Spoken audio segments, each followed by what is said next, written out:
Shalom les amis, bonne fin d'après-midi à tous et à toutes. Au Hachem, on peut voler un peu de temps pour étudier Rabbeinu. Alors, Bezrat Hachem, on fait le cours pour la délivrance des otages immédiats, la protection des soldats, Bezrat Hachem de Tzahal, la réussite, la fin de la guerre, enfin toutes les guerres, pour l'extermination d'Amalek sous toutes ses formes. Shalom les amis, bonne fin d'après-midi à tous et à toutes. Au Hachem, on peut voler un peu de temps. D'accord. On va étudier Rabbeinu. Alors, Bezrat Hachem, c'est bien, on fait le cours sur la... Ça marche pas, au Hachem. Refoua Shlema pour Chana Chassiba Bat Perla, Mesod Prosper Ben Chassiba, Esther Bat Rachel David Yaakov Ben Perla, Noah Bat Candice Livna, Adel Myriam Bat Perla, Besha'a Tova, Ayala Sarah Bat Perla, Orna Eleni Bat Chen Chana,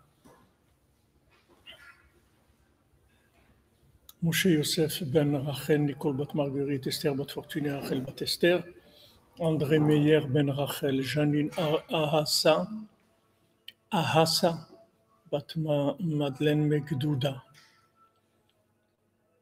Nathalie Rachel Bat Sarah Valéria Elchana Bat Janine Ad, Patricia Rika Madeleine Bat Janine Adassa, Raquel Stéphanie Bat Janine Adassa, Abigail Bat Esther, Lucienne Dvora Bat Rosa, Benjamin Ben Lucienne Dvora, David Ben Lucienne Dvora, Léa Bat Adassa Rachel, Maxence Ben Sabrina Florence, Martine Léa Bat Sarah Rivka,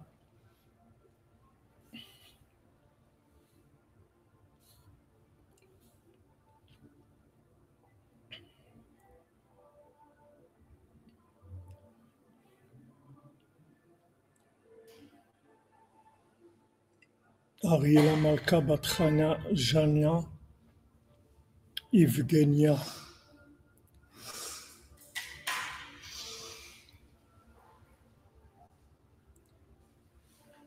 Michel Ruben Yosef Ben Chaya, Jana, Evgenia. Pour l'élévation, le repos de l'âme de l'attention de tous ceux qui ont été assassinés le jour de Simchat Torah, tous les soldats de Tzahal qui sont tombés au front.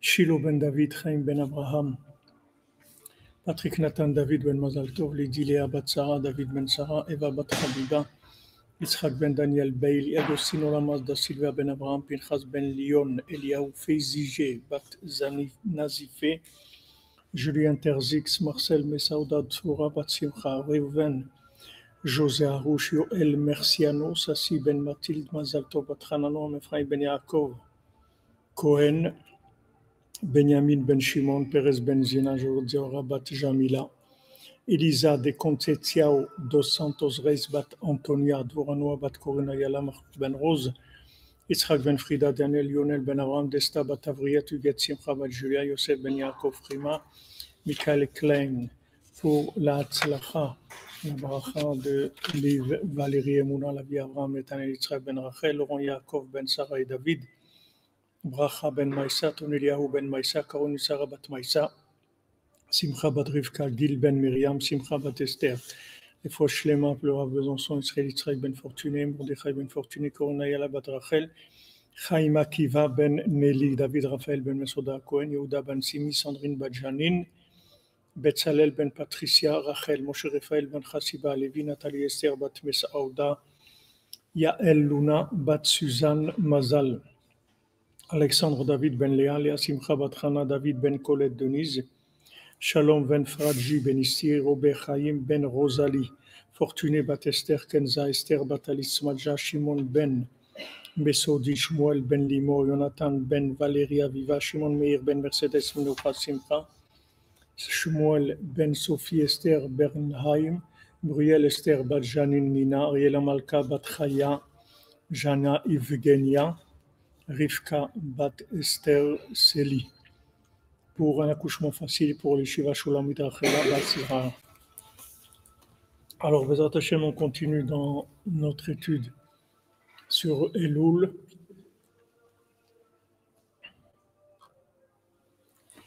Et Alors ça, c'est des paroles de Rabbeinu. Et dans ce livre-là, donc, que je vous ai montré, qui s'appelle Orazmanim, qui est un livre entièrement sur Elul, qui est un livre de 600 pages uniquement sur Elul, ils ont commencé par ce passage que la grandeur de ceux qui se rapprochent de Rabbeinu. Trauma, pour finaliser le Mishkan, le Mishkan, c'est le cœur de tous les cordonniers francophones dans le monde. Les amis investissés pour l'éternité, avant 21 jours avant Ouman Rosh Hashanah, la pression monte. Oh, Hazak, Hazak, Aon, Be'atzlacha. Donc ils ont mis au début, ils ont parlé de ça, de la grandeur de ceux qui se rapprochent de Rabbeinu. Avant de parler de tchouva, de quoi que ce soit qui concerne la tchouva, ils ont parlé de ça, parce qu'en fait, tout dépend de ça. C'est-à-dire que maintenant, une fois qu'on va être conscient de la capacité que Rabbi Nachman il a de réparer et de nous faire progresser, alors après, on va déduire de ça qu'est-ce qu'il faut faire. C'est-à-dire, une fois qu'on va comprendre qu'est-ce qu'il représente, Rabbi Nachman. Le problème, et je parlais avec quelqu'un hier, le problème principal qu'il y a dans Breslev, c'est que comme Rabbi Nachman, c'est un chidouche, c'est-à-dire c'est un être exceptionnel, qu'il n'y a jamais eu quelqu'un comme lui dans le monde. Il n'y a pas de référentiel. Donc c'est ça qui est difficile, parce qu'on ne sait pas qui c'est. On ne peut pas savoir qui c'est. On ne saura jamais qui c'est. Parce que pour savoir quelque chose, il faut qu'il y ait quelque chose dans le monde qui ressemble à ça. Si je vous dis une clé, alors elle est grande, elle est petite, elle est comme ci, elle est comme ça. Ok, mais on sait de quoi on parle. Je vous dis un oiseau. Ok, même s'il est grand, même s'il est grand. Mais j'ai vu un oiseau déjà. Je sais ce que c'est. Mais Rabbi Nachman, c'est un pélé. C'est-à-dire que ce n'est pas quelqu'un de normal. Donc il n'y a pas de référence. Donc en fait, on essaye tout le temps de se rapprocher de lui, de faire ce qu'il nous dit de faire et tout. Mais on ne peut pas le connaître. C'est ça le problème principal. Alors maintenant, comme les gens, la plupart des gens, ils ont besoin de référentiels. Ils ne peuvent pas vivre sans référence. Donc ils vont essayer de comparer à quelque chose. Ils vont dire, il est grand comment? Comme ça, comme ça, comme celui-là, c'est quoi? Et Rabbi Nachman, il dit non, je ne suis pas grand comme, il n'y a personne qui me ressemble. Depuis la création du monde, il n'y a jamais eu personne comme moi dans le monde. Donc, ce n'est pas la peine de chercher un référentiel parce que c'est dommage, vous allez vous perdre.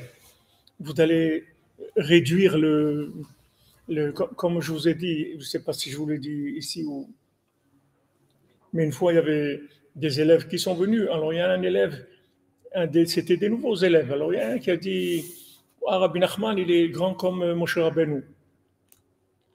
Et un autre, il dit, bon, je ne dirais pas comme Moshe Rabbeinu, je dis comme le plus grand Tana du Talmud. S'il avait été à l'époque du Talmud, il aurait été parmi les plus grands Tanaïm. Alors, quand ils sont arrivés chez Rabbi Nachman, il a dit à celui-là, qui a dit, il serait comme un des plus grands Tanaïm, il lui dit, si tu crois pas en moi, pourquoi tu viens chez moi? C'est-à-dire que maintenant, du moment où il l'a considéré comme ça, alors il dit, qu'est-ce que tu viens chez moi? Des gens comme ça, il y en a, ne viens pas chez moi. Si maintenant on vous présente le plus grand spécialiste mondial de quelque chose, quelqu'un qui n'a pas d'enfant, par exemple, ça fait 10 ans, il essaye d'avoir des enfants, il n'a pas. Il dit, je vais vous présenter le plus grand spécialiste mondial de ça. Il a déjà réussi des centaines de cas, etc. Mais maintenant, si vous venez chez lui comme un généraliste, alors il va vous dire, pourquoi vous venez chez moi? Vous pensez que je suis un généraliste? Ne venez pas chez moi, il y en a plein de généralistes, et même plus que des généralistes. C'est comme ça que vous me considérez. Donc c'est fondamental, et je vous le répète tout le temps, je vous le répéterai Bezrat Hashem tout le temps, c'est fondamental de savoir à qui on a affaire pour pouvoir obtenir des choses, pour pouvoir avancer. Parce que si vous ne savez pas qui c'est Rabbi Nachman, vous n'allez pas prendre ce qu'il y a à prendre chez lui. Vous allez venir chercher chez lui des brachot pour la parnassa. Donc, mais c'est pas ça, Rabbi Nachman. C'est pas la peine de venir ici pour ça. Il y a des centaines de tzadikim qui peuvent vous donner la parnassa, les ivougim, la santé, un appartement, que vous n'ayez pas de problèmes avec vos parents, ou avec vos enfants, ou avec votre conjoint, ou avec vos voisins, ou la paix en Israël. Il y a des centaines de tzadikim qui peuvent faire ça. C'est pas la peine de venir ici pour ça. Si on vient pour ça ici, c'est pas la peine. C'est dommage, le voyage, ça coûte cher, c'est fatigant et tout. Ça sert à rien. C'est pas pour ça qu'on vient ici. On vient chez un tzaddik qu'on connaît pas, qu'on peut pas attraper.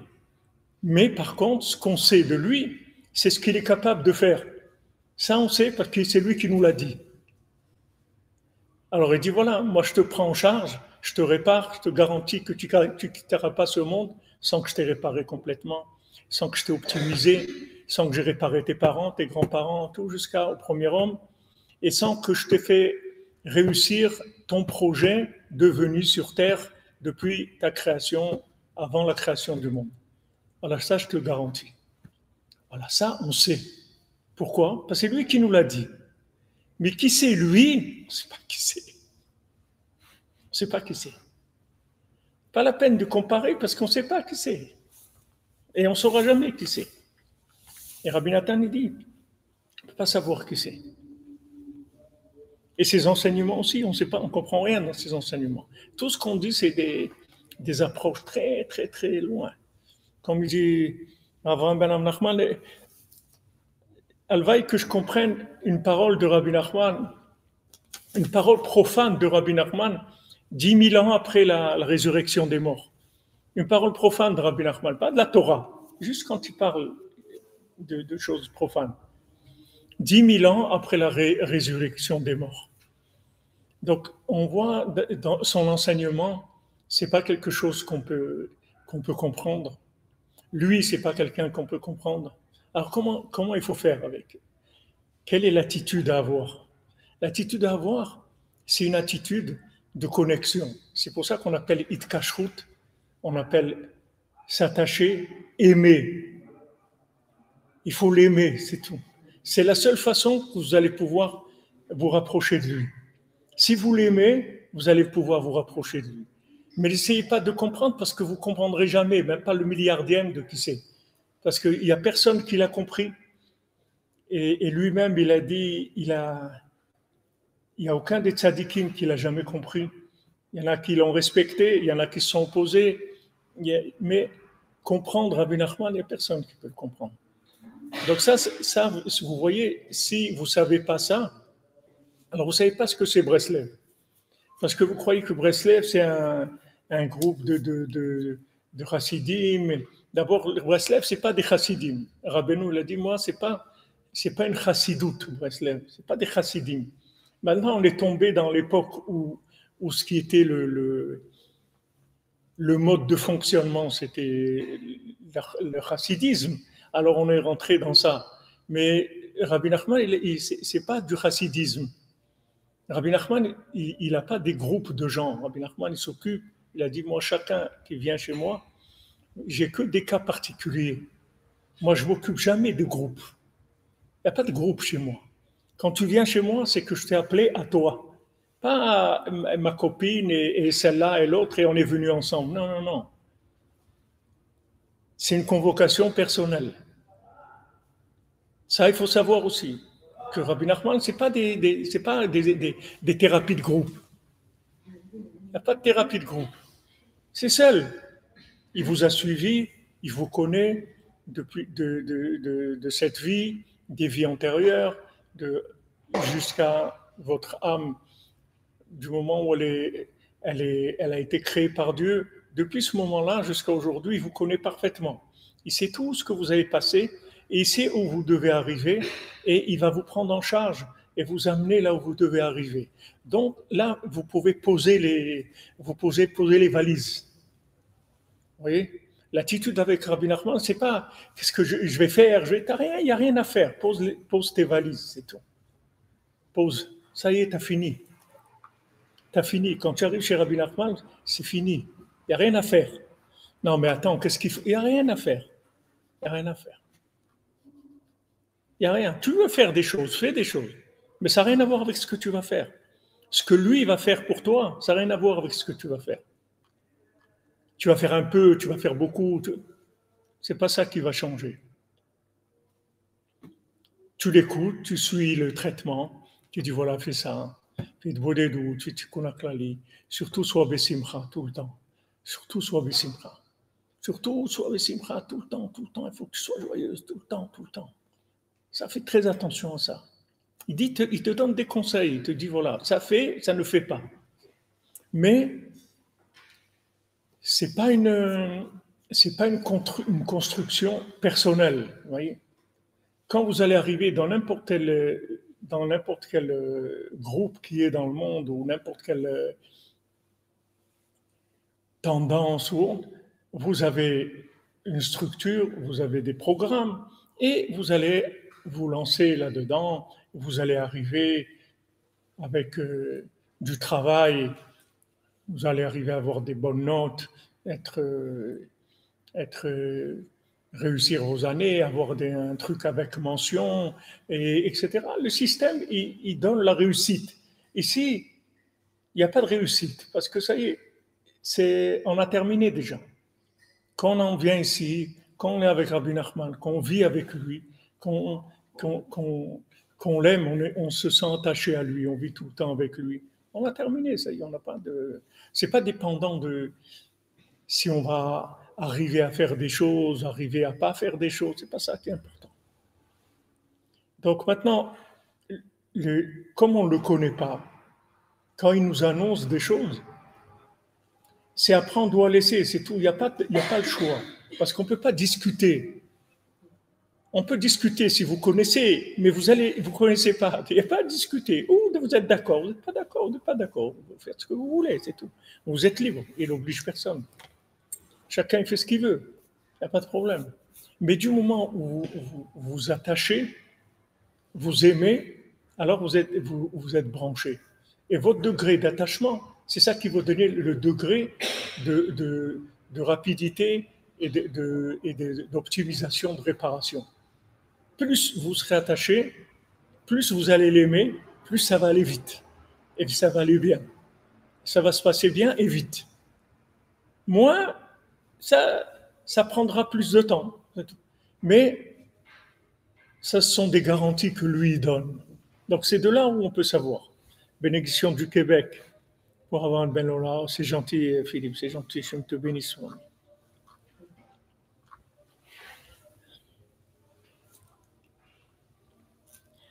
Voilà, comme tu dis, Jean-Luc, on mangeait des fruits, on ne prêtait pas attention aux vêtements, on porte ce que l'on porte, le bal de fila. Razak, voilà, le bal de fila. Merci les amis, merci. Donc, bien que maintenant, les gens qui vont entendre des cours comme ça, ils vont prendre pour un fou, c'est-à-dire qu'ils vont dire non, mais c'est quoi ça? C'est pas sérieux, c'est quoi ça? C'est quoi? C'est de la vodazara, c'est de la truc, il y a toutes sortes de choses. Non, on dit, on peut même pas s'asseoir, discuter. On peut pas discuter. Maintenant, quelqu'un dit, ouais, mais moi, je suis pas d'accord avec Breslev. Ok, sois pas d'accord. Non, mais explique-moi, je peux rien t'expliquer. Je peux rien t'expliquer. Je peux pas t'expliquer. Il n'y a rien à expliquer. C'est apprendre ou à laisser, comme tu fais, comme tu veux, c'est tout. T'as envie, t'as pas envie, c'est tout. Quand vous aimez quelqu'un, il dit, mais comment tu aimes cette personne-là? Je ne peux pas t'expliquer comment. C'est-à-dire comment? Je ne sais pas. Non, mais qu'est-ce qui fait que tu aimes cette personne? Je ne sais pas. J'aime cette personne-là, c'est tout. J'aime ça. Quelqu'un, il aime manger des abricots, d'accord? Mais pourquoi tu aimes manger des abricots? Je ne peux pas te dire. Quand je mange de l'abricot, j'aime, c'est tout. Non, mais moi, j'aime pas. Comment tu fais, toi, pour aimer? Je ne sais pas. Et comme toi, tu n'aimes pas, je ne sais pas aussi pourquoi tu n'aimes pas. J'en sais rien. On ne peut pas parler de ça. Il n'y a pas. Donc, il n'y a pas ce genre de débat, vous voyez, dans Breslev. Quand des gens ils viennent, on laisse, c'est tout. De toute façon, tout le monde va devenir Breslev, Rabbi Nachman il a dit. Donc c'est une question de temps, c'est tout. Même vous voyez des gens qui disent ah non, moi, là, pas de problème. Tranquille, tu vas venir, tu verras. Tu vas venir. Même l'arrière-petit-fils du Rav qui a fait toute la guerre contre Rabbeinu et tout, le Rav qui a fait tout ce qu'il a fait, qui voulait tuer Rabbi Nathan et tout, son arrière-petit-fils, il vient ici à Rosh Hashanah. Tout le monde va devenir Breslev. C'est pas parce que c'est un parti politique, c'est parce que Rabbi Nachman, il a déjà acquis la réparation du monde. C'est quelque chose qui est dans sa poche déjà. C'est juste maintenant la réalisation.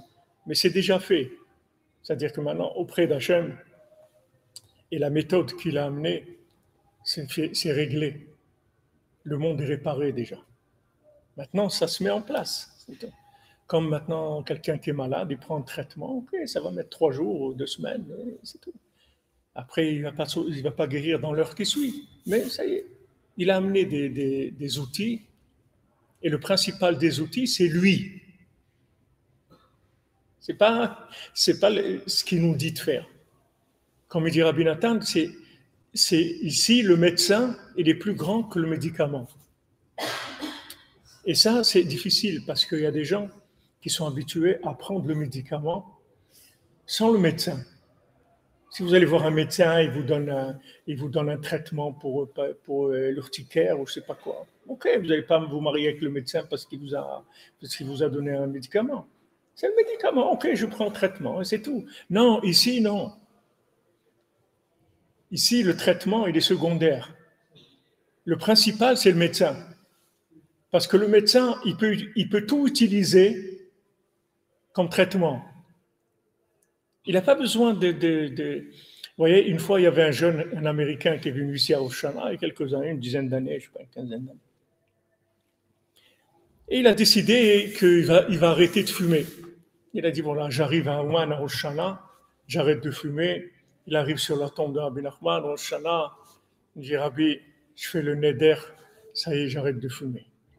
Ok, il passe Rosh Hashanah, tout ça, il s'en va. Il arrive à Kiev, à l'aéroport. Et maintenant, à l'époque, c'était à Kiev. Et bon, il peut pas tenir, il n'arrive pas. Il n'arrive pas, il a envie de fumer, il ne peut pas. Alors il voit un Ukrainien là-bas, quelqu'un, il dit, tiens, excuse me, vous ne pouvez pas me donner une cigarette et tout. Alors l'Ukrainien, il lui répond en anglais, il lui dit, mais tu n'as pas promis de plus fumer?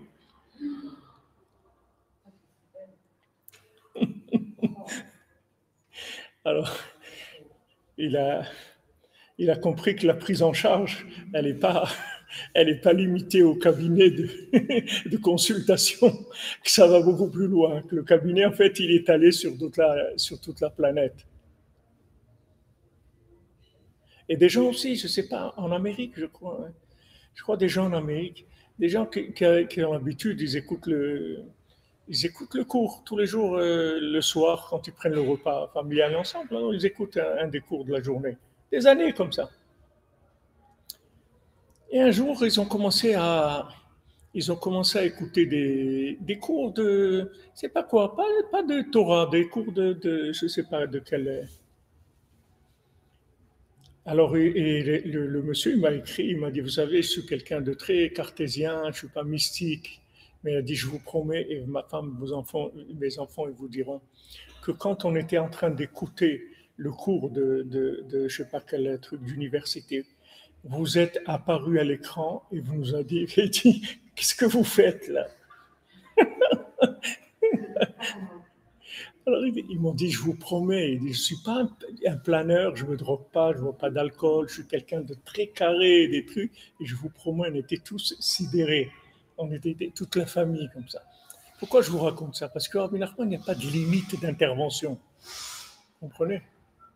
Ne croyez pas qu'il a un problème de moyens. Il n'a pas un problème de moyens. Donc, avancez à votre rythme, faites ce que vous pouvez faire, et surtout soyez joyeux. parce qu'il y a quelqu'un qui s'occupe de vous. Et pas quelqu'un qui vous dit je vais m'occuper, ou quelqu'un qui donne des garanties. Et qui, comme il a dit, jamais Hachem ne m'a pris quelqu'un de ce monde tant que je n'ai pas fini de le réparer. Jamais. Jamais. Jamais il y a quelqu'un qui s'est rapproché de Rabbeinu et qui est Chas Shalom Niftar avant d'avoir eu son tikkun. Ah, tranquille, il faut être tranquille. Il ne faut pas se faire de soucis. Pas se faire de soucis. Il y a tous les moyens. Tous les moyens. Il peut utiliser tout. La nourriture, tous les moyens de communication, tous les lieux, tout ce qui se passe partout. Tout est géré. Tout devient un moyen de guérison, de réparation, de rapprochement. Vous voyez, donc, c'est autre chose. C'est autre chose. Et il faut le préciser parce que les gens, ils ne savent pas ce que c'est. Les gens, ils ont l'habitude d'autre chose. Ils ont l'habitude de systèmes où il y a beaucoup de participation personnelle, beaucoup d'engagement personnel. Ici, c'est pas comme ça que ça marche. Ici, l'engagement, c'est lui, c'est tout. C'est s'attacher à lui. Et après, vous allez voir l'effet dans votre vie. Après, vous faites des rencontres, des choses, Après, vous passez dans un niveau d'agencement des choses. Vous ne faites plus rien après. Vous voyez rencontrer des gens. Ça va s'ouvrir là. Vous allez avoir un truc ici. Nous aussi, quand on a commencé le Mishkan, on n'avait rien. Et on n'a toujours rien. Et vous voyez, l'immeuble, il est là. Mais on n'a rien. On n'a rien. On n'est pas des gens qui rendent d'argent. On n'a rien du tout. On est des gens très simples. On n'a rien du tout. Mais ça, il fallait le faire, c'est tout. On va faire ça, il faut un centre francophone à Ouman. On ne peut pas, c'est tout, il le faut, c'est tout. On l'a fait. Mais les moyens, on peut écrire un livre de centaines de pages pour vous raconter comment ça s'est fait. Même les gens qui travaillent ici, tous les gens qui travaillent ici, c'est des gens qui arrivent, qui ne sont pas... Eux-mêmes, ils ne comprennent pas comment ils sont là. Eux-mêmes, ils ne comprennent pas pourquoi ils aiment tellement cet endroit. Ils sont tellement engagés dans le travail. Ils veulent que ça soit impeccable, ils veulent que ça soit bien. Ils ne supportent pas quand il y a des gens qui viennent, qui prennent trop cher. Ils disent, mais non, pourquoi ils prennent tellement cher? Ils sont engagés comme si c'était... Ils mettent tout leur cœur ici. Et ça, eux, ils ne savent même pas pourquoi. Ils ne comprennent pas. Mais c'est une réalité. Vous les voyez, les gens, ils s'occupent ici comme si c'est leur maison, la même chose. Ils restent, il n'y a pas d'heure, vous allez les voir à 10 heures du soir, ils sont là, à 6 heures, ils doivent partir. Il n'y a pas. Il faut faire ça, il faut le truc et tout. Sans dire, vous avez besoin de leur dire. Ce sont des choses qui sont au-dessus de toute compréhension logique. Et personne n'a ça ici, même tous les gens ici, autour, ils ne comprennent pas. Ils ne comprennent pas. Parce que nous, d'abord, on n'a pas d'argent, en plus, on ne connaît rien dans la construction. C'est un monde, la construction. C'est construire, agencer. Non, c'était un monde. On ne connaît rien. Mais pas besoin. Pas besoin de savoir. Vous savez, au Mishkan, les gens qui travaillaient au Mishkan, vous croyez qu'ils savaient des choses? Les gens qui travaillaient, qui rentraient travailler au Mishkan, les femmes qui tissaient, vous croyez que c'est des gens, ils ont été dans des cours pour apprendre à tisser? Jamais. Ils avaient ce qu'on appelle la chokhmat lev, la sagesse du cœur. C'est-à-dire, tu veux faire ça, tu te branches et tu fais, c'est tout. Et tu as la chokhma du cœur.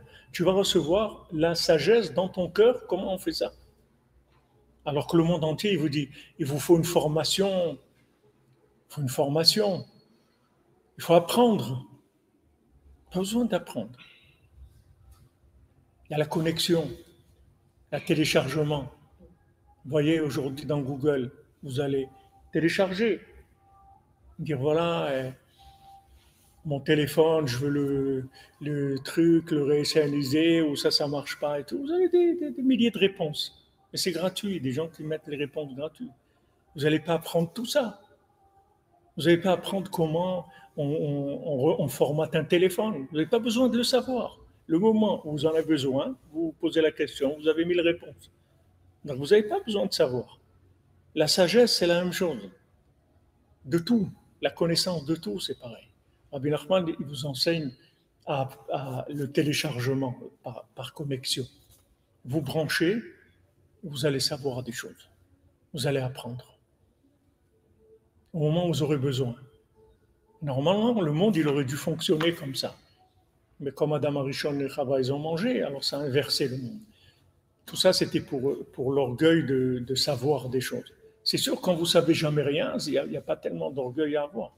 Quelqu'un ne va pas s'enorgueillir des 100 000 réponses de Google. C'est pas lui même qui peut vous donner 100 000 réponses à la question, il ne va pas dire je sais, il ne sait rien du tout. C'est le serveur qui lui a donné. Mais ça, c'est normalement la connaissance, c'est comme ça que ça fonctionne. Il y a l'arbre de vie et l'arbre de la connaissance. On se branche sur l'arbre de vie, et quand maintenant dans la vie, on a besoin de quelque chose, alors la connaissance, elle vient. Mais elle vient toujours par rapport à la vie. C'est complètement absurde de construire une vie sur du savoir. La vie, il faut la construire sur la vie, pas sur le savoir. Comme je le dis tout le temps, on n'apprend pas la médecine pour être médecin. On est médecin et on apprend la médecine parce qu'on est médecin, parce qu'on aime soigner les gens, parce qu'on veut soigner les gens, parce que c'est notre vie de soigner les gens. Alors maintenant, comme je veux soigner les gens, je vais apprendre comment on soigne les gens. Mais ce n'est pas parce que j'apprends à soigner les gens que je vais être médecin. Il y a des médecins, ils ont appris la médecine, mais ce n'est pas des médecins du tout. Pas du tout. Ils n'ont aucun sens de la médecine, rien. Ils ont appris une science, c'est tout. Mais ce n'est pas des médecins. Mais avant d'apprendre la médecine, il faut être médecin. Avant d'apprendre un métier, il faut que vous soyez cette chose-là. Vous n'allez pas devenir, ce n'est pas le métier qui va vous faire devenir. C'est complètement aberrant. Vous comprenez comment quelqu'un il va devenir un métier. Et dit, ouais, toi, tu devrais faire ça. Toi, tu devrais faire modéliste ou des trucs. Mais non, pas du tout. Moi, je vais chercher qui je suis d'abord. Quand je vais trouver qui je suis, vous voyez, un des élèves que j'ai, qui vient avec nous à Roshana et tout, c'est un informaticien de haut niveau, il travaille dans plusieurs sociétés et tout. Un jour, il a entendu un cours. Quand je faisais un cours, je parlais de ça. Il dit, il y a des gens qui sont des pâtissiers, ils aiment faire la pâtisserie. Et lui, ça l'a réveillé quelque chose. C'est vrai, j'ai toujours aimé faire de la pâtisserie. Et il a commencé à apprendre à faire de la pâtisserie chez lui. Et maintenant, il est devenu pâtissier. Et il a laissé tomber l'informatique. Et il est devenu pâtissier. Et il fait des gâteaux extraordinaires, très professionnels.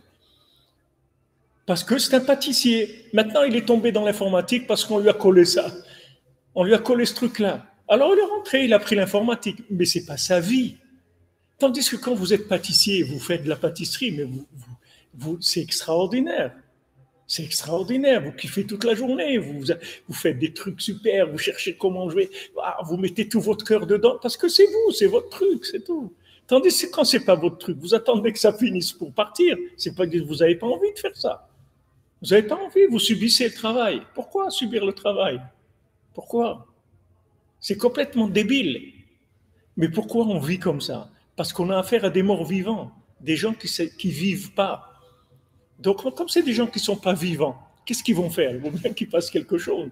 Donc voilà, on vous dit l'orientation, vous allez passer le conseil d'orientation, il va vous dire, tu devrais, voilà ce qu'on vous propose, il y a ça, ou il y a ça, ou il y a...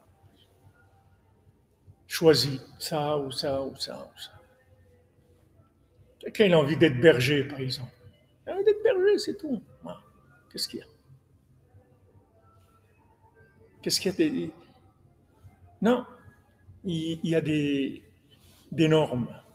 Et c'est comme ça qu'ils rendent les gens esclaves. Parce qu'une fois que vous avez mis la personne dans un contexte dénaturé par rapport à ce qu'elle est, où elle perd son identité profonde, mais la personne devient esclave automatiquement. Parce qu'elle n'a aucune vitalité de ça. Tandis que quand la personne, elle ne fait dans son métier que réaliser ce qu'elle est à l'intérieur d'elle-même, elle est complètement libre. Complètement libre. Le pâtissier, il va travailler dans une pâtisserie, mais si vous le renvoyez, il va quelque part, il prend un petit four, un truc, il fait de la pâtisserie, il vend de la pâtisserie au marché, il va faire n'importe quoi. C'est lui le principal. C'est pas le métier. Tandis que celui qui fait un métier qui ne correspond pas à lui-même, il est esclave. Parce que si on le met dehors, il va avoir un problème. Parce qu'il ne peut pas vivre, il ne peut pas faire ça tout seul. Tandis que celui qui porte le métier en lui, il est libre. Il peut changer de pays, il peut aller dans un pays où il ne parle pas la langue, et il va faire son métier, il n'a pas de problème, parce qu'il est en lui le métier. Là où il va, il l'emmène avec lui. Tandis que les gens qui sont esclaves de système, ils sont obligés de rester accrochés à un système, parce que si jamais ils sortent du système, ils sont perdus complètement, c'est normal. C'est pas eux. C'est comme vous prenez un acteur de cinéma, vous n'allez pas lui dire maintenant qui va vivre ce qu'il fait dans les films. Il va pas vivre ça. Sa vie, c'est autre chose que ça. Il vit et il tourne des films. Mais maintenant, s'il rentre dans le film, s'il rentre trop dans le film, ça va lui détruire sa vie. Il y a même des fois des artistes du cinéma qui sont suicidés. Ils sont tellement rentrés dans des personnages qu'après, ils ne sont plus arrivés à vivre, à revenir vers eux-mêmes. Et combien de transformations et des trucs. J'ai vu hier un article comment il a fait du régime, je crois, pendant je ne sais pas combien de mois, combien de kilos il a fallu qu'il perde et tout pour jouer un rôle. Alors qu'il faut pendant des mois et des mois boire que de l'eau et des trucs pour baisser de 20 kilos, 30 kilos, pour correspondre au personnage qu'il doit jouer dans le film, etc. La société, elle nous a rendus fous. C'est pour ça c'est pour ça que les gens ils sont fous. C'est pour ça que les gens, ils n'arrivent pas à se marier. C'est pour ça que les gens, ils n'ont pas de shalom bayit. C'est pour ça qu'ils n'arrivent pas à éduquer leurs enfants. C'est pour ça qu'ils n'arrivent pas à réussir dans leur vie. Parce qu'ils ne sont pas eux-mêmes, tout simplement. Comme ils sont des clowns, alors ils se marient avec des clowns et tous les deux, ils jouent le rôle de clown. Et ils ont des enfants, ils ne peuvent pas les éduquer parce que des clowns. Comment vous allez éduquer des enfants? Des enfants, il faut les aimer pour les éduquer. C'est la première, c'est numéro un. Si vous n'aimez pas vos enfants, vous ne pouvez pas les éduquer. D'abord, il faut les aimer, ces enfants. Combien de cas vous voyez des gens qui ont oublié leurs enfants dans une voiture? Comment quelqu'un peut oublier son enfant dans la voiture? Et Moshe, Slicha, je te rappelle plus tard. Mechila, je suis dans le cours. Kol Touv. Comment quelqu'un peut oublier son enfant dans la voiture, aller travailler toute la journée, et il y a quelque chose qui n'est pas normal. C'est parce que c'est des systèmes, c'est tout. C'est des systèmes. L'enfant il correspond à une image dans un système. Le mari représente ça, la femme représente ça. C'est des systèmes, c'est des plans, des plans de fonctionnement. Mais les gens, ils ne sont pas eux-mêmes. Les gens, ils ne sont pas eux-mêmes. C'est pour ça que ça ne marche pas. Parce que normalement, si vous êtes un couple qui avait le même objectif, il n'y a aucune raison que ça ne marche pas. Même si vous avez des midotes comme vous avez, ce n'est pas important. Le principal, c'est que vous êtes tout le temps dans l'objectif. Vous avez le même objectif. Mais si maintenant, vous vous mariez avec des midotes, mais alors quand vous allez voir qu'il y a des mauvaises midotes, qu'est-ce que vous allez faire? Quand la personne ne se comporte pas bien, que quelqu'un elle est fainéante, ou la personne elle est coléreuse, ou la personne elle est gourmande, ou la personne elle est chez radin, ou je sais pas quoi, vous allez pas tenir, pas possible, parce que vous êtes marié pour un comportement. Mais si vous êtes marié dans un objectif, le comportement s'arrange toujours. Un peu plus, un peu moins, on s'arrange, on fait avec, c'est tout. Il n'y a pas de problème. Et tous les problèmes de mariage, de shalom bayit, d'éducation, c'est parce que les gens ils sont pas eux-mêmes, c'est tout, c'est tout. La société nous a rendu des fous. Maman, des fous. Il faut mamache gourmande, voilà. 30 fois divorcé, remarié, chirurgie esthétique. Oh.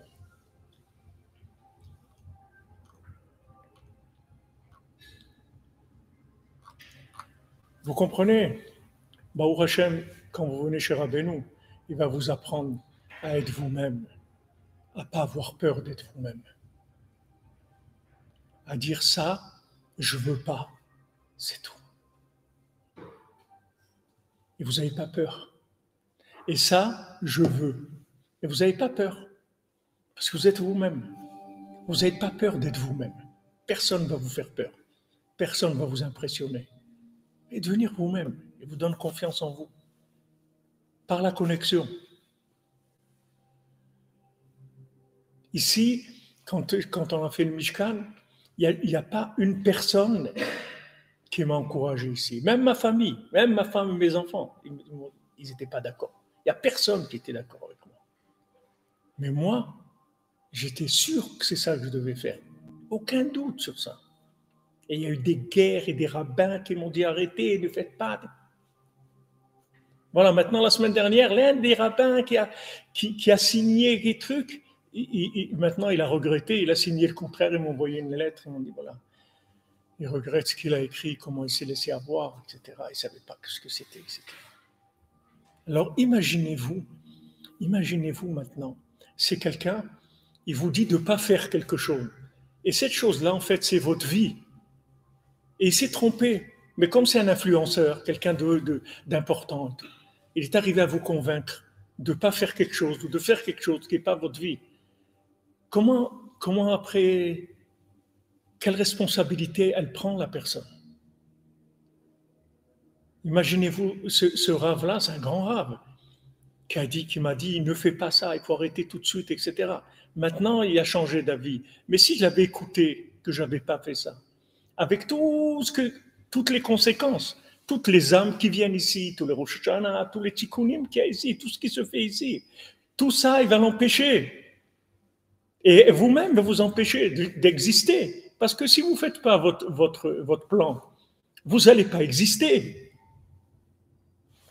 Qu'est-ce que vous allez faire? Qu'est-ce que vous allez faire? Si ce que vous aimez, ce que vous avez envie de faire dans votre vie, ce qui vous fait kiffer la vie, ce qui vous plaît, vous ne le faites pas. Mais qu'est-ce que vous allez faire alors? Vous allez vous ennuyer à faire un boulot, parce que bon, il faut une part à ça, vous allez trouver un boulot, vous allez faire un boulot, un truc. Vous êtes frustré, vous n'êtes pas bien dans votre travail. Quand vous n'êtes pas bien au travail, pas bien à la maison, vous n'êtes pas à votre place, c'est tout. Pas à votre place. Comment des gens peuvent décourager les autres en leur disant non, ça c'est pas pour toi, t'es fou, tu vas te lancer un truc, mais t'es fou. T'es fou. Même quelqu'un qui nous a beaucoup aidé pour aussi, quand j'ai été le voir, et que, alors il m'a regardé comme ça, et j'ai vu qu'il s'est rendu compte que en fait mon projet c'était quelque chose de complètement fou, mais il a vu que je croyais vraiment à mon projet. Donc il a pas voulu me dire quoi que ce soit. Il m'a dit, Bézat Hachem, qu'il faut que Dieu vous aide beaucoup pour vous réussir votre projet, etc. C'est l'allusion qu'il m'a faite pour me dire, pour arriver à faire ça, il va falloir beaucoup de miracles, parce que c'est pas... Eux, c'est des milliardaires, des gens, des investisseurs, ils savent comment ça fonctionne de construire un immeuble. Maintenant, tu viens, tu n'as rien du tout, tu n'as pas de quoi acheter un robinet, tu veux faire un immeuble. Dans le monde, tu es fou. Dans le monde, tu es fou. Et c'est comme ça qu'en fait, c'est comme ça qu'on tue les gens. C'est-à-dire, on les empêche d'être ce qu'ils sont. Laisse les gens vivre. Laisse les gens vivre. Tu veux que ton enfant il soit chirurgien ou il soit dentiste, et lui il a envie d'être, je sais pas, clarinettiste, ou il a envie de faire des sacs de voyage, ou il a envie de faire des salades, je ne sais pas ce qu'il a envie, il fait ce qu'il a envie. Pourquoi pas laisser les gens faire ce qu'ils ont envie? Pourquoi il y a des normes de ce qui s'appelle la réussite dans ce monde? La réussite, c'est d'être soi-même, c'est tout. Si vous êtes à votre place, vous allez être joyeux, vous allez être bien, vous n'allez pas faire de bêtises, vous allez embêter personne, vous allez envier personne. Vous allez être bien dans votre peau. Quand vous n'êtes pas à votre place, alors ça y est, tout devient un monde de fou.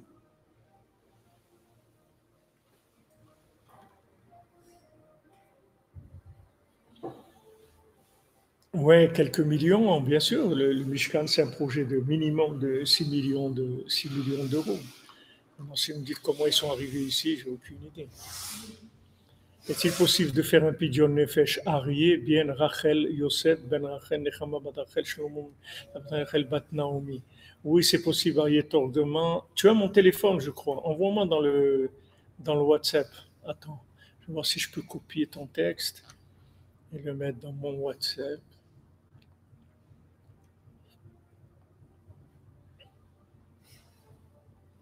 Voilà,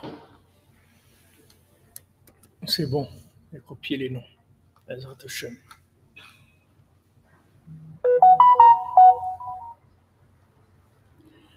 Vous dites que je suis votre rabbin préféré, que vous comprenez plus ce monde. Moi, je ne suis pas un rabbin, et vous savez, mais si vous comprenez plus ce monde, alors vous êtes bienvenus ici. Parce qu'ici, on est tous dans le même cas. On n'a rien compris à ce monde et je ne crois pas qu'on comprendra, même pas la veille du jour où on va partir. Mais il se passe des choses qui sont on vit des choses extraordinaires. On vit des choses extraordinaires. Voilà, cette nuit, on a parlé de tous les.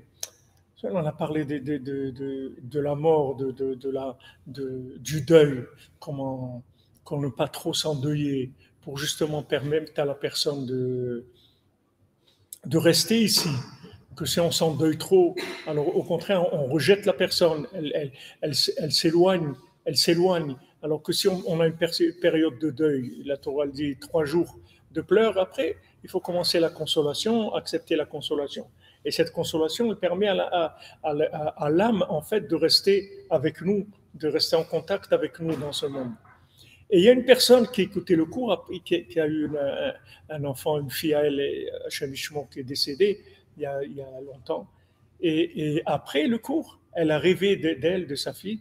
4 fois, elle a fait le même rêve où elle l'a vue sur le Tzion de Rabbeinu en train de faire le Tikkun HaKlali. 4 fois le même rêve, une fois après l'autre. Elle a compris que Baruch Hashem, son âme, elle est chez Rabbeinu, que Rabbeinu s'occupe d'elle, etc. Vous voyez, nous, on fait des cours, on dit des choses, mais nous-mêmes, on ne sait même pas ce qu'on fait. On ne sait même pas ce qu'on fait. On est juste dans des morceaux de tuyaux. On colle un morceau de tuyau à un autre, et le flux y passe, c'est tout. Mais nous-mêmes, on ne maîtrise pas du tout ce qu'on fait. Donc ça, si vous voulez, ce que je vous dis là sont les bases de Breslev. Il faut que vous sachiez ça si vous voulez réussir votre vie. Si vous voulez réussir votre vie, être tranquille, que le soir, quand vous posez votre tête sur l'oreiller, vous êtes bien, vous êtes bien, vous êtes satisfait de votre vie. Vous avez fait ce que vous devez faire, ce que vous aimez faire. Quand vous donnez dans ce que vous aimez, dans ce que vous voulez, pas des trucs tout le temps. Ah, il faut faire ça, mais j'ai pas envie de faire ça, j'ai pas envie de faire l'autre.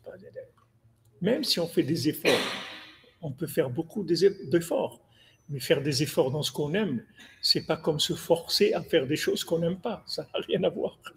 Se forcer à faire des choses qu'on n'aime pas, c'est très désagréable. Ça ne réalise pas une vie, mais faire des efforts, au contraire. Quand on aime, on fait des efforts et des efforts et des efforts, il n'y a pas de problème, parce qu'on aime. Mais ça, il faut un maître comme Rabbi Nachman qui vous connaisse. Sinon, les gens ils vont rencontrer n'importe quoi. Ils vont dire, toi, tu es fait pour ça, tu as toujours été comme ça, mais personne ne vous connaît. Personne ne vous connaît. Personne ne sait ce que vous ressentez. Il n'y a pas de thermomètre, il n'y a pas de truc pour savoir ce que vous ressentez. Quand quelqu'un dit « j'aime cette musique », vous ne savez pas ce que ça veut dire. Qu'est-ce que ça veut dire « j'aime cette musique » Qu'est-ce que tu sens? On ne sait pas ce que ça veut dire. On n'a pas de moyens de mesure de ces choses-là. Donc, il faut quelqu'un qui vous connaisse depuis très, très, très longtemps. et qu'il sache exactement qu'est-ce que vous êtes venu faire. Et à ce moment-là, vous êtes tranquille. Rav, mettez une pièce en mon nom, c'est d'accord, chez Rabbi Nachman, c'est fait qu'il puisse venir m'aider pour me dire que je suis, ce que je dois faire. Pas de problème, Johnny. Nezrat Hashem, je l'ai noté, tu m'as dit hier, je l'ai noté.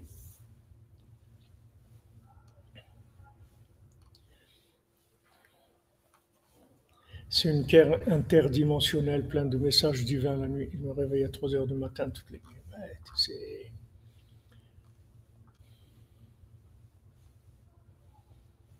Mais Eric Zenou, juste une cala, ça va changer les choses. Toi, tu crois dans ta tête que ça va changer les choses. Toi, dans ta tête, tu crois que tu vas trouver une femme et ça y est, voilà.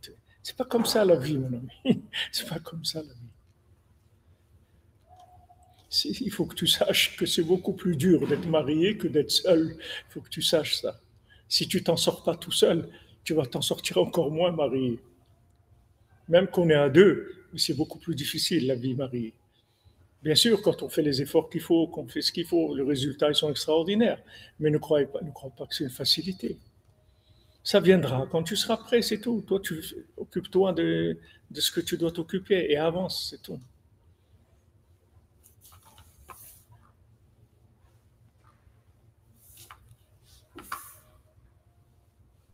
Je comprends, Eric, qui a 50 ans, c'est dur de vivre seul, mais sache que il y a des gens qui ont essayé de vivre à deux et ils se sont retrouvés seuls après parce qu'ils ne pouvaient pas. Donc ne crois pas. Il faut prier, avancer, faire les conseils de Rabbi Nachman, et tout va venir en son temps. Tout. Tout va venir en son temps. Même les enfants, Rabbi Nachman, il a dit une fois à quelqu'un qui dit des enfants, je dois avoir des enfants. Rabbi Nachman, il dit, ok, chaque action que tu fais de bien, c'est un enfant que tu fais. Chaque chose de bien, c'est un enfant. Chaque mitzvah que tu fais, c'est un enfant. Donc, c'est, il faut rester joyeux et confiant. Il ne faut pas se plaindre tout le temps. On ne peut pas se plaindre tout le temps. Il faut avoir la émouna que quand ça vient, ça prend, ça prend une minute de trouver le conjoint et de se marier et d'avancer. C'est comme ça. C'est pas, il ne faut pas se plaindre.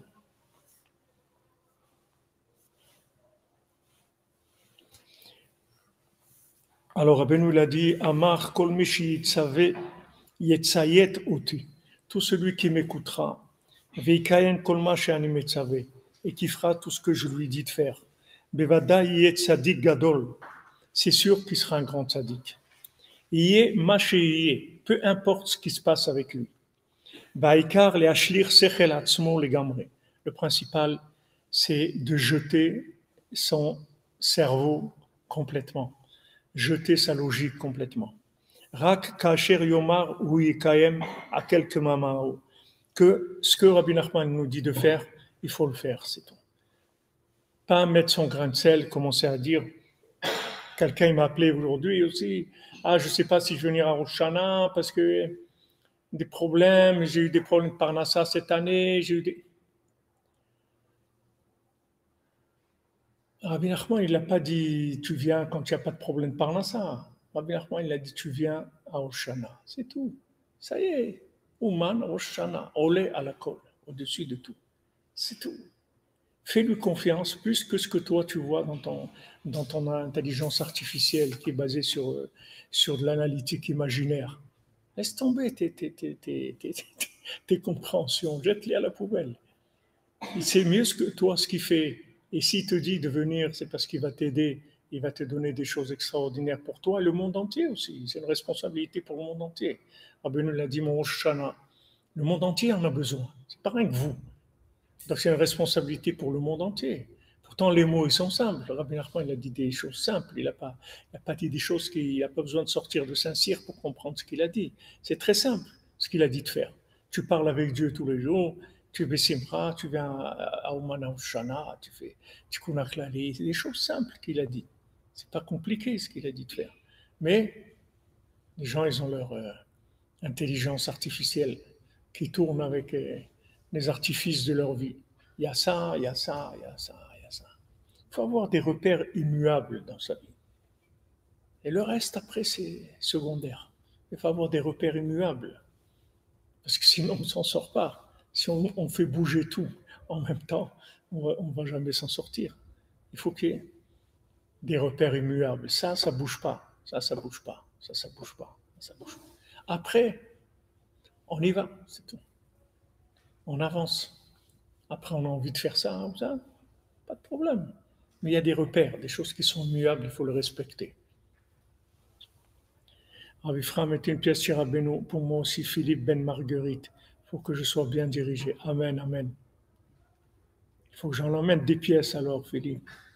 Razak, Razak. Pas de problème. Je le note. Voilà, c'est noté, c'est bon.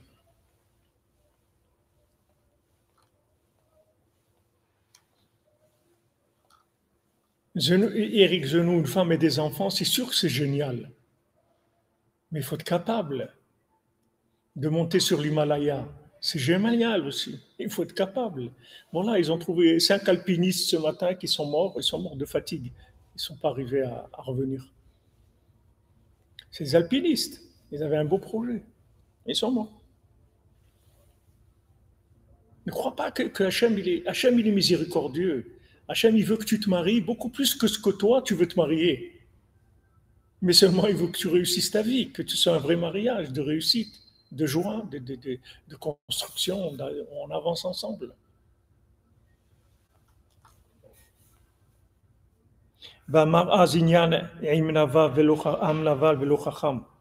Et à ce moment-là, Rabbeinu, il a dit, un peuple idiot et pas intelligent. C'est-à-dire, quand on est arrivé à Matan Torah, on n'a pas commencé à faire les malins. Ce qu'on nous a dit, on dit d'accord, c'est tout. D'accord, vous allez faire ça, d'accord, d'accord, d'accord. Naase Benishma, d'accord, on va faire.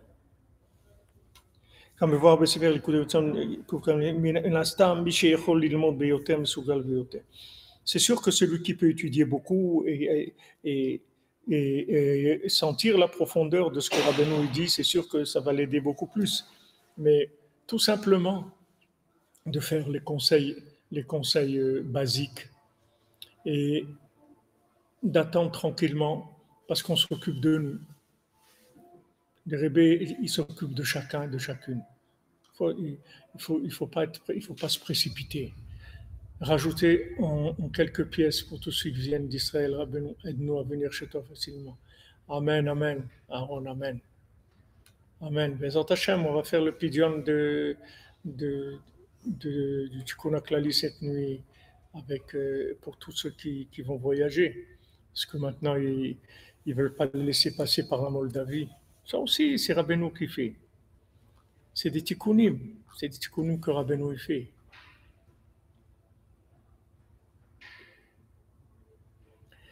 Oui, vous voyez ce que vous dites. Il y a des gens, ils ont voulu croire, ils vont se marier, ils vont avoir des enfants, et c'est super. Et une fois qu'ils se sont trouvés mariés avec des enfants, ben c'était pas super du tout. Il y en a même qui ont divorcé parce qu'ils disaient c'était pas super du tout. Un jeune que j'ai connu qui vient au Oman aussi, eh ben, il s'est marié, jeune, à 18 ans, 19 ans. Et il a une petite fille et tout, et un an après, il a divorcé. Il a dit, je ne croyais pas que c'était ça le mariage, je me suis trompé, je ne savais pas. Alors, les gens, ils pensent, il faut être prêt, chaque chose, il faut être prêt, c'est pas évident, c'est pas évident. Il faut que ça marche, il faut se réaliser, c'est pas... Il faut être, et les gens, ils vous mettent de la pression. Tous les gens, ils vous disent, alors, tu n'es pas marié encore, alors, tu n'es pas... Alors, les gens, ils vous mettent de la pression. Mais il faut être mûr. Il faut être mûr. Rabbeinu dit, c'est interdit de manger des fruits qui ne sont pas mûrs. Rabbeinu dit, c'est très grave, il ne faut pas manger des fruits qui ne sont pas mûrs. Parce que c'est dangereux, quelqu'un peut mourir en mangeant des fruits pas mûrs. Parce que le fruit, comme il se nourrit de l'arbre, quand on l'enlève de l'arbre alors qu'il n'a pas fini de se nourrir et qu'on le mange, il se nourrit de la personne elle-même. de l'âme de la personne. Et Chazou Shalom, personne ne peut mourir. Donc ça, c'est la même chose. Quelqu'un, il veut un projet, il veut ça, il veut ça, il veut ça, d'accord? Mais maintenant, une fois qu'il a ce qu'il voulait avoir, mais qu'il n'est pas capable de le vivre comme il faut, il va s'autodétruire lui-même. Parce qu'il est obligé maintenant de fournir les énergies qu'il faut pour vivre quelque chose qu'il n'a pas envie de vivre, qu'il ne peut pas vivre. Mais comme il est bloqué, il ne peut pas faire autrement. Donc il va utiliser toutes ces énergies juste pour pouvoir assumer quelque chose qu'il n'a pas envie en fin de compte. Parce qu'il n'est pas prêt, tout simplement. C'est bien beau de dire, il faut faire ça, il faut monter en Israël, il faut se marier, mais il faut être capable de le vivre. Il faut être capable de vivre en Israël. C'est extraordinaire, Israël, mais il faut que tu continues à le dire une fois que tu vas être là-bas. Pas que tu commences à maudire tous les gens, les chauffeurs de taxi, et les chauffeurs de bus, et celui qui est passé devant toi à la Macolette, pourquoi le gouvernement ne fait pas ça, et pourquoi ma maison, je ne peux plus habiter là-bas. Attendez, c'est une vie extraordinaire, mais il faut que ça soit extraordinaire. Il faut que ça reste comme ça. Il ne faut pas que ça soit un plan imaginaire. Il faut que quand on est là-bas, on est capable d'assumer la chose. Être en Eretz Israël, vivre en Eretz Israël, c'est extraordinaire. C'est l'endroit le plus extraordinaire du monde, le plus bénéfique pour le corps, pour l'âme, pour tout. Mais il faut être capable de vivre ça. Donc, quel est le conseil? Le conseil, c'est que vous priez, vous êtes patient. Tout va venir vers vous. Tout va venir vers vous. Tout, absolument tout. Soyez patient, c'est tout. Ne prenez pas des choses, ne vous précipitez pas, parce que ça coûte cher. Ça s'appelle le vol à l'étalage. Pourquoi tu fais du vol à l'étalage? Passe à la caisse. Ne fais pas du vol à l'étalage. Fais la queue comme tout le monde, passe à la caisse, paye et prends ce qui te revient. Pas du vol à l'étalage. J'ai envie. Ok, on a tous envie de beaucoup de choses. Attends. Prie et attends. Prie et attends. Allume une bougie pour Rabbi Nachman, dis-lui de t'aider, dis voilà, je voudrais ça, je voudrais fonder un foyer, je voudrais ça, je voudrais monter en Israël, je voudrais faire ça, quand j'étais l'an dernier avec le Rav Cohen, c'était l'an dernier, le mois de février, c'est l'année dernière, enfin pas le dernier février, celui d'avant. Eh ben, on était à côté de Bordeaux, là, comment s'appelle ce port là, pas loin de Bordeaux. Arcachon. Où ça? Arcachon. Non, pas Arcachon. Un truc connu. On a fait un cours là-bas. J'ai oublié. C'est très connu, il faut que je me rappelle le nom. J'ai rencontré là-bas une dame, elle est venue au cours, une Israélienne. Israélienne, pas une franco-israélienne. Une Israélienne, elle parle le français comme un Israélien qui apprend le français. Elle m'a dit, voilà, j'ai réalisé ici le rêve de ma vie. J'ai fait une école juive ici, dans cette ville-là. Une ville paumée comme ça, où il n'y a pas de... Eh bien voilà, son rêve, elle l'a réalisé. Elle est venue d'Israël, habiter dans cette ville, et elle a fait une école juive. Et elle a des enfants qui sont à l'école, des trucs. Voilà, elle a fait son rêve. Elle ne savait pas que c'était ça son... Voilà, elle avait ça en tête. Voilà, maintenant elle a pu le réaliser.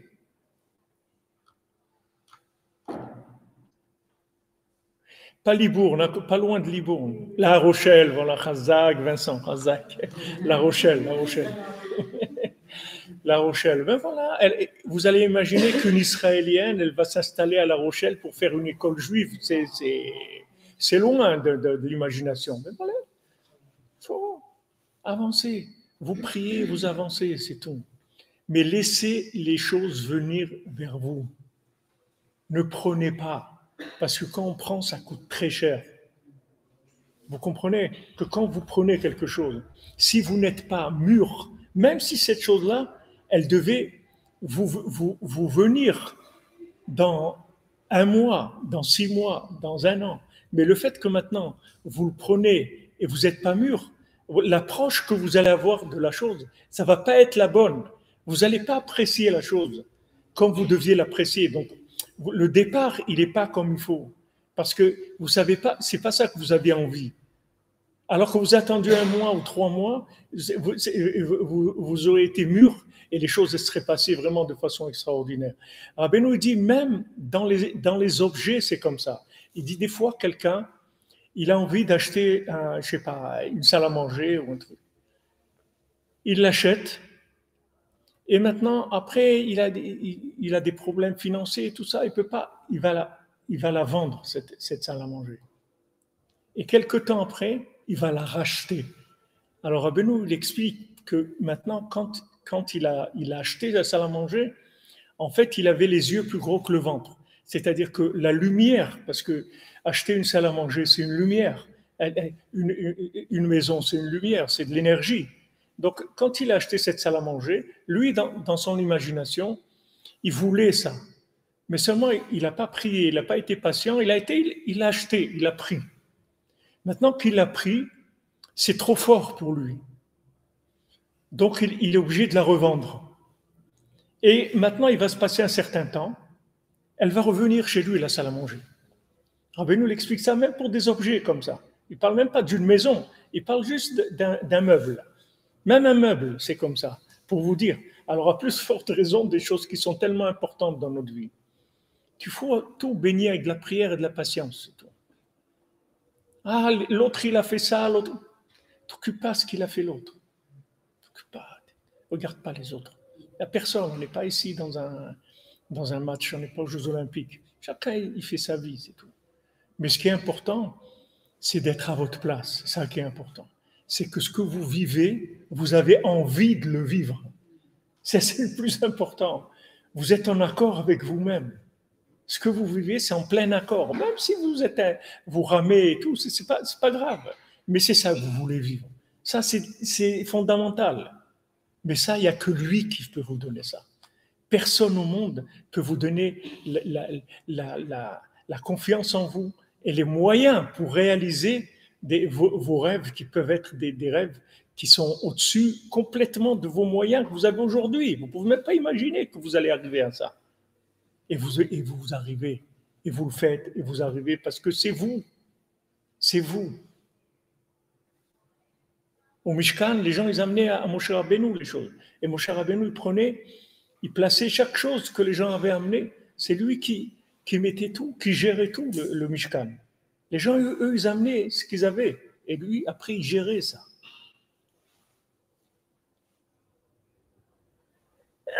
Pardon. Merci. Donc voilà, les amis. On a fait un peu plus loin, 12 minutes. Donc on peut parler dans ce monde.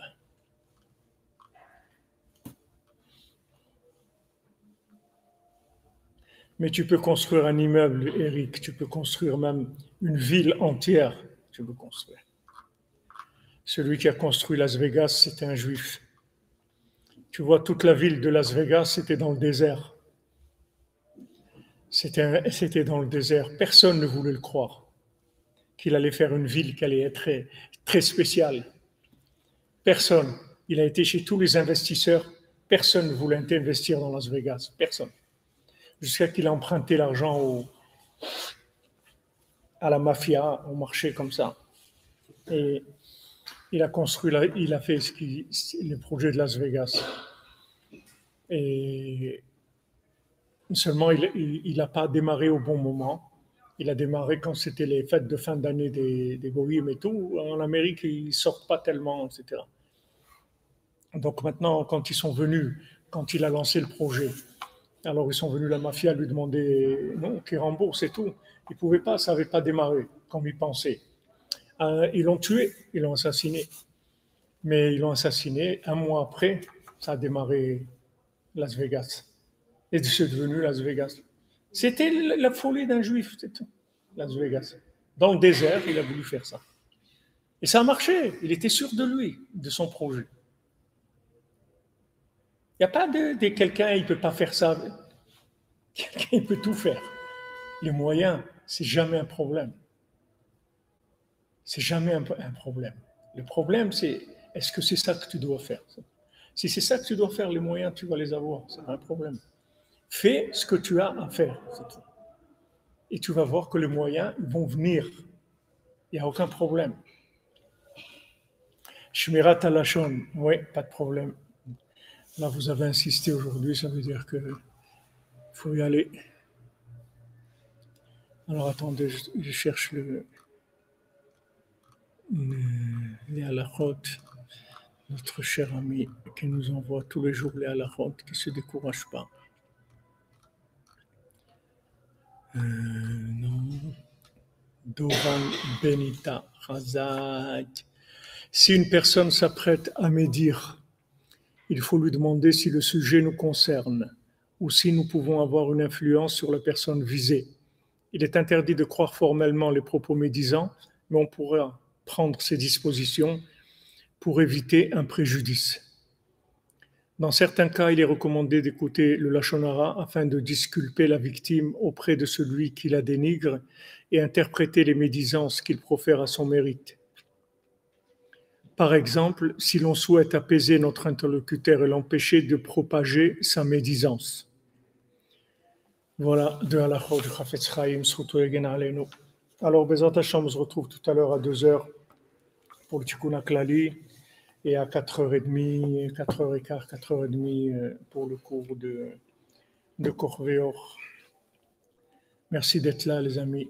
On est là, on est 120 à l'écran. Ici, on a une dizaine. Baruch Hashem. On a toutes ces merveilleuses âmes qui sont venues chez Rabbeinu. Cette jeunesse promettante. La jeunesse, ça c'est pas méchant long, ça c'est pas le méchant long avec les projets politiques. Est-ce que j'ai imprimé le guide? Pas encore. L'imprimage j'ai des miniotes terribles pour le mettre en page. Mais de toute façon, l'imprimeur, il ne peut pas avant le 17. Pour imprimer le guide de Rosh Hashanah.